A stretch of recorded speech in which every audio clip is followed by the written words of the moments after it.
De la fraîcheur au mois de mars, c'est tout à fait normal, mais le Carnaval de Lorient va nous apporter une chaleur de dynamisme.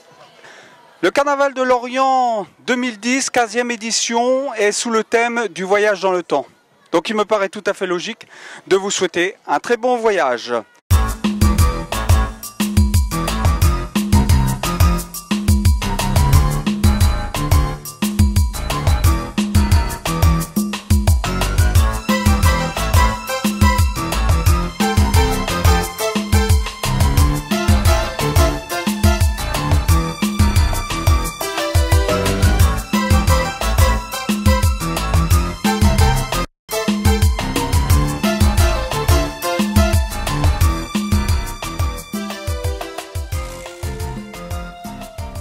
C'est au centre de Lorient que je vous reçois.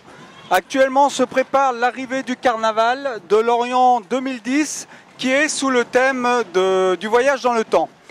Donc en attendant que chaque groupe arrive, je vous propose d'aller voir le coulisses du Carnaval, notamment ce qui s'est passé ce matin à 9 h.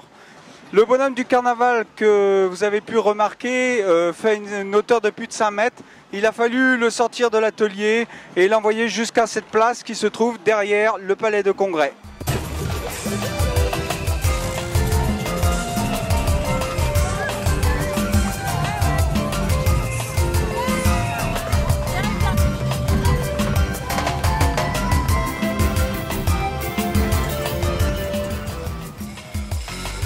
Chaque année, entre décembre et mars, on réfléchit, on organise et rassemble pour donner naissance au Carnaval de Lorient.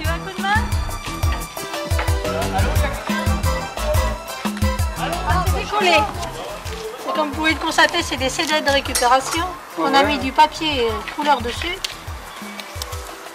Alors ça, c'était notre déco d'avenue. Parce qu'on décore une avenue à Noël. À quelques heures du départ du Carnaval, c'est très tôt le matin que l'on retrouve des fidèles habitants à monter définitivement le bonhomme du Carnaval et à l'occasion faire les dernières finitions.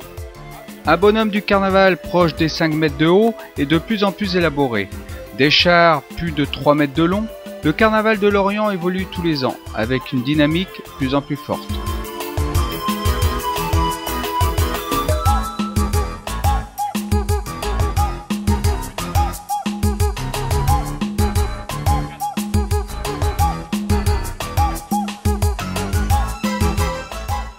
Les participants nous font comprendre dans la bonne humeur qu'ils sont tous présents pour avant tout s'amuser et se retrouver. Avec toute l'équipe, là on fait partie du multisocial du Polygone, qui se trouve pas loin d'ici. Et tous les ans on participe au carnaval en faisant des chars différents, on change. Ah bah moi ça me fait le 8e mois, mais on est la même équipe du multisocial, hein, on est l'atelier habitant. Vous vous considérez comme des berniques? Bah oui, quand je fais notre chien, on aime bien ce qu'on fait. C'est un plaisir, une bande de copains. Oui, bah, nous on fait on essaie de faire des animations toute la main. On soulève, on pousse, on fignole, un coup de vis par ici, un coup de vis par là, et le carnaval va bientôt commencer.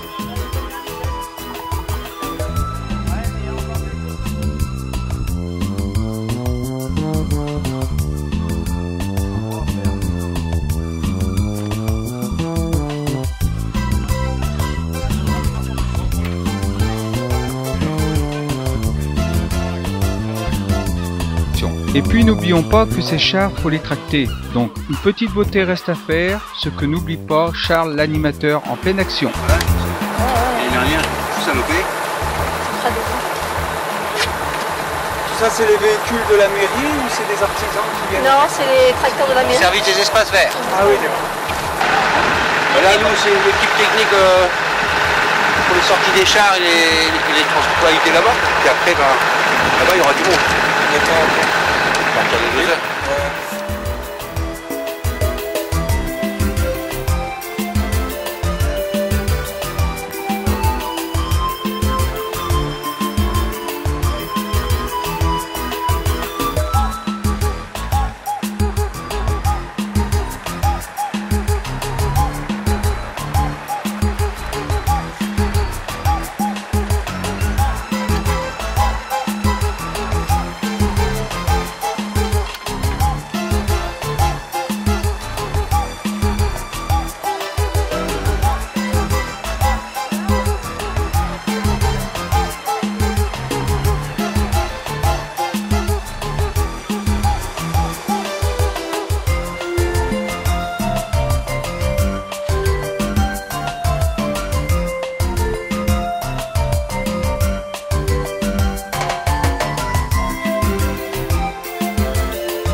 machine à coudre, ils ont par leur créativité voyagé dans le monde de la mode.